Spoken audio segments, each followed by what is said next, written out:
Material things do not give us happiness. Never. But I do not say that we do not need material things. We need material things. But matter is something like a cup which has the nectar in it. If you are thirsty, you cannot take it from an empty cup. Anything. It may be a cup of gold. What does it make difference to you? You must have something to quench your thirst. And that thirst, unless and until it is quenched, you are not going to be happy. And what is that thirst? Is this, that still you have not known yourself. It's a very unconscious thirst. It comes. You don't know what you are seeking. You don't know why you are unhappy. You don't know what you want. That is the unconscious which is working it out. But the time has come that you should know what you are and what is your glory, what is your greatness, what are your powers. They are all built within yourself. All these days when you grew up, in your evolutionary process, all these things were built within you as shown here. They are all there. Actually, I am just a catalyst, you can say. Just a candle which is enlightened. And this candle, when touches another candle which is ready, that gets enlightened. I mean, you may give it a big scientific name, this, that, a charged personality, this, that, I don't understand. It's very simple for me. You are all ready for it. I just touch you and you get enlightened and you get the light, and when you touch someone, that person also gets enlightened. Now you may say, Mother, how can that be so simple? I mean, so many people say that, Mother, you're too simple.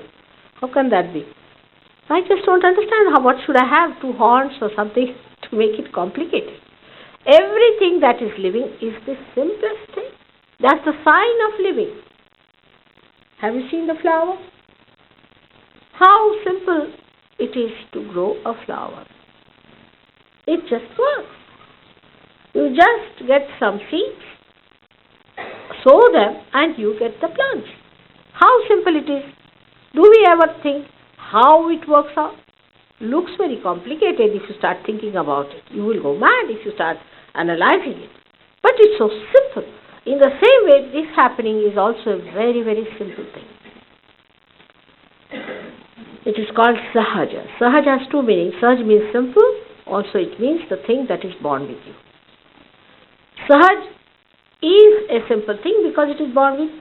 I mean, your nose is born with you. Or it's a simple thing. You don't have to do anything, press it or anyway, do anything to it to breathe. It's there. In the same way, this built-in process is within you. It's just there. To me, it is absolutely simple. And to you also, it will be simple as soon as you get it. So this argument about it being so simple, I just can't understand myself. Why should there be an argument?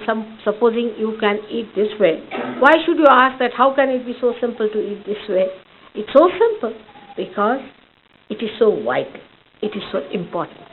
All vital things are simple and easily available, like your own breathing. For that, if you have to do something special, then this breathing is not possible. How many people are going to survive?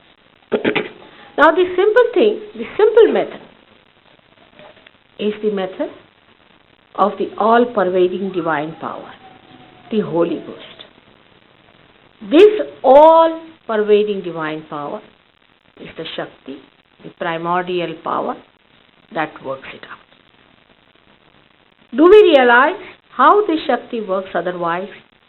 Are we ever watching a flower becoming a fruit? Who does that? Not one flower, but you must have seen millions and millions and billions of these flowers are turning into fruits. And who does that? We never think. We take it for granted. All living things are done by this divine power. Human beings cannot do anything that is living.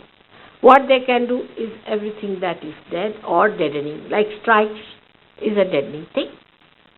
What we can do is to make something, a table, a chair, if the tree is dead. We are doing nothing but dead work, and this deadening thing dominates us because we form habits. We form habits. With these habits, this matter sits on our head, and the spirit, which is the vibrant thing, which is the source, which is the controlling thing, becomes dormant. This dormant force is somehow becomes enlightened, and our attention becomes enlightened. Our attention becomes enlightened. We become a different person. We become a yogi. We become a person who is united with God. For that, you don't have to wear funny dresses. It makes no difference what sort of dress you wear.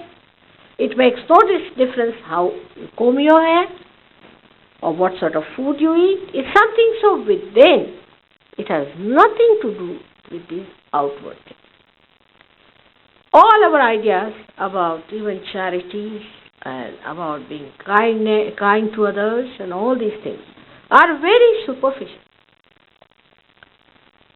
When you become that, when you become compassion, when you become love, then you don't have to tell yourself at all. You don't have to argue with it. You just become. It just flows. The compassion flows. It acts.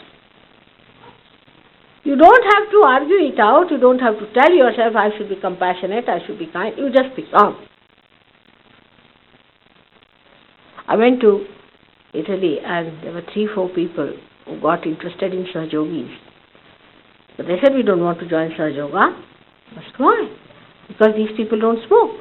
I said, I never told them not to smoke. Never asked them, did I? I never said don't smoke.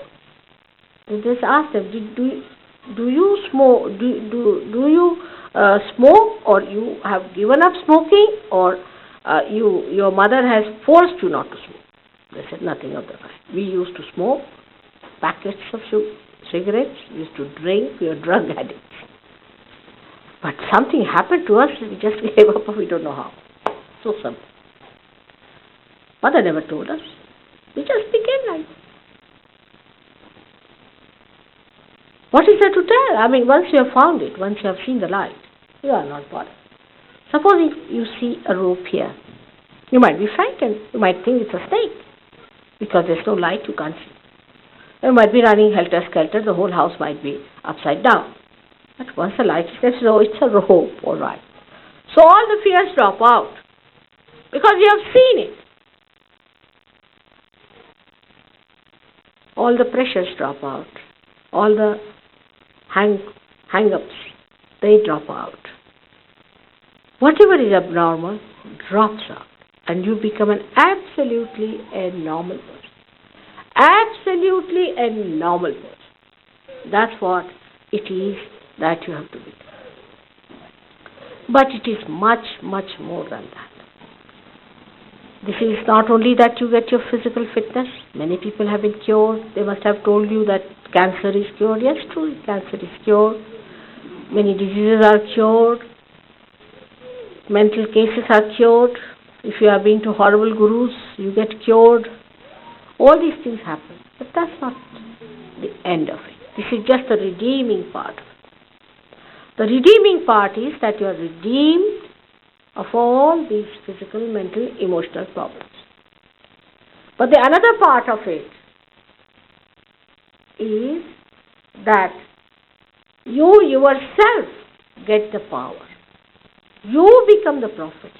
The men of God will become prophets. That's what your great poet William Blake had said. The men of God will become prophets, and they will have power to make others prophets. This is the sign. He has given you the sign. You become prophets. That means you get the power to do all this yourself. Every individual can do it.